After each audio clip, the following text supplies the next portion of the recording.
haddii wax qaban weydo yaa kale wax qabanaya ma awowo ma ayeeyo maya dhalinyaradu wax way qaban karaan ilaahay subxaanahu wa tacaala wuxuu yidhi isagoon oday sheegin oon isnaan sheegin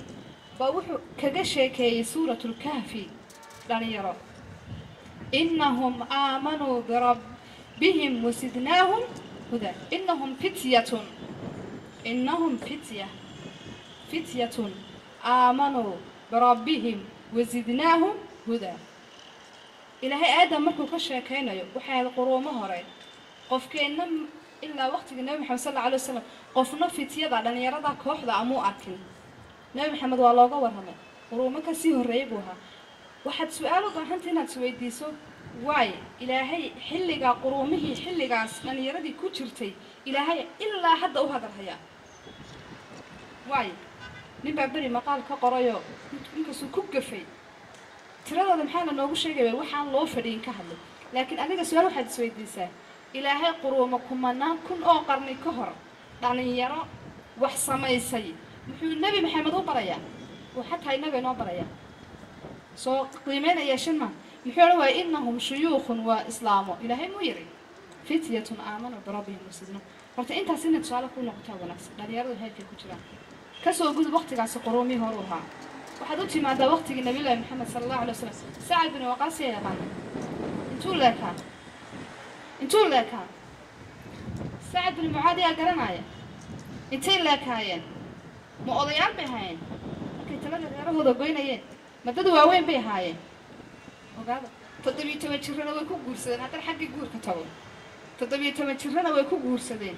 18 jirrana naftooda iyo maalkoodaba waxay u hibeeyeen diinta islaamka markaasay gaareen heer carshiga raxmaan u gariiro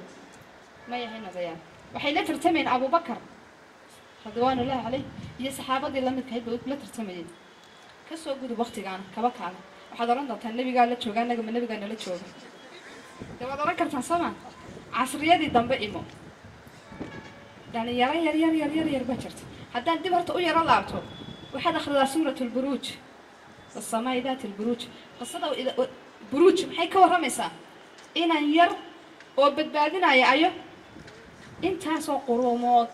oo jahli ku sugnaa oo ilaahay shirki u sameyn jiray soomaha asxaabul ukhdud annaar ذات الوقود waayo waaya boqolkii dadka ku guraayay naarta markay isaga caabudi waayeen soomaa yaa dadka badbaadiyay sababtay naarta u galayso inay yar awgimahayn inay yar la ilaaha illa allah darti soo inay yar muhayn inay yar dhalinyaro oo raahib wax ka bartay buu ahaa saameynta ay dhalinyaradu leeyihiin horta inaan ka yar ka soo tusaale qaado inaan ka yar ee suurada dhan asxaabul ukhdud iyo samaatul buruj ka waramayso ku soo qaado waqtiga nimikaanu joogna imo waxaad u timaadaa inaan kira Suudaan joogay ee uu maxay heedayeen Obama uu ka haystay markii dambana yuha markaa isagana hadduu kan nabi maxamed baa la joogay qolada hadduu nabigu la joogay oo inaga horreeyeen kan nabi baa la joogay inaan ka yaraa mula joogay isagana kasoo gudub 7 kan imika noolay inama yarar baa jira Abuukar yar soo kan ma istaaga Abuukar ka waram intuu leeyahay jacladii ku qaban inaad wax walba ku dhageysay waa xilliga aanay dumarkii carruurtu kugu caqliyeysanahayn waa xilliga maxayda maskaxdaadan kugu buuqanaad ciradii arkahay waa xilliga la rabo inaad maskaxdaada uga faa'iideysato inaad diin u gargaarto iyo inaad adduunyo u gargaarto labadaba horumarin kartaa walaalow sidaan yeel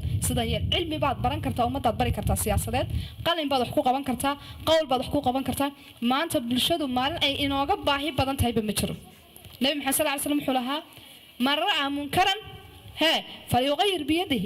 فإن لم يستطع فبلسانه فإن لم يستطع فبيده ما أنت تيبان تاجنا قفك أجوه الرجال ودينا وعدنا bulshadu dhan walba way ka liidataa dhan kasta maanta way nooga baahantaa odaygii 9 jirka haddaan ku hadlayno ay 7 jirka hana adiga marka 7 jirka aad xil gabto uma adigana carruurtaad qolka tadaa bashaqeed